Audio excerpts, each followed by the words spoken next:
हा लॅपटॉपवर काय करत असेल? नक्कीच प्रोजेक्टचं प्रेझेंटेशन करत असणार आहे. ऋषी, काय रे, अजून जागत का बसलायस तू?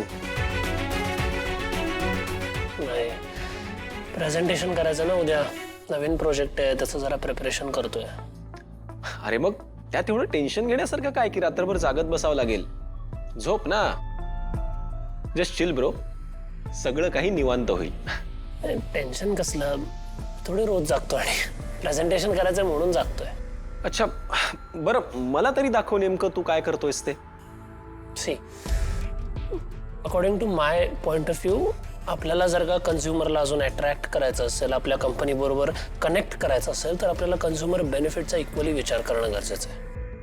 आपल्या कंपनीच्या प्रॉफिट बरोबर कन्झ्युमर बेनिफिट सुद्धा तितकाच क्रुशल असणार आहे. हे आपल्या मार्केटिंग डिपार्टमेंटला आपल्याला व्यवस्थित कन्व्हे केलं पाहिजे. त्यानुसार सगळी स्ट्रॅटेजी केली पाहिजे. आणि सी, हा प्रोजेक्ट आईचं ब्रेन चाइल्ड आहे. तुला माहिती आहे आई एन्व्हायरमेंटली किती ऍक्टिव्ह आहे. आपला रॉ मटेरियल युसेज भरपूर प्रमाणात ऑप्टिमाइज करता येऊ शकतो आणि त्याचा फायदा एन्व्हायरमेंटला होईल. याच्याने ॲट द एंड कंपनीचंच गुडविल सुधारणार आहे, आपल्या कंपनीचा प्रॉफिट सुद्धा सुधारेल. मी कोटेशनच त्यानुसार ड्राफ्ट करतोय. आय एम शुअर हे आईला आवडेल. आणि कंपनीचं फ्युचर बघता. अरे वा ऋषी, नाही चांगलं आहे.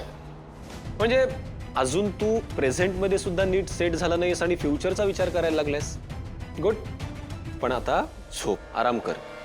हवं तर मी तुला उद्या सकाळी मदत करतो. हां, झोप आता. चल, गुड नाईट. Good night.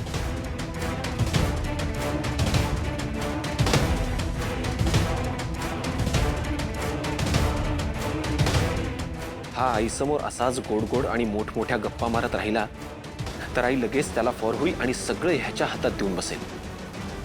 पुढे जाऊन हा माझ्या डोक्यावर बसायच्या आधीच काहीतरी केलं पाहिजे.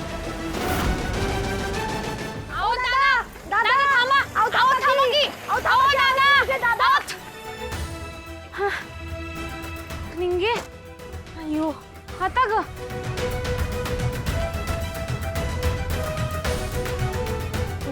दादा, ऐका की, कोल्हापूरला जाणार आहे ते प्रायव्हेट गाड्या नाही तर टेम्पो अजून आहेत का? आता 10:30ची एक गेली, आता एक येणार आहे. परत कुठली आहे?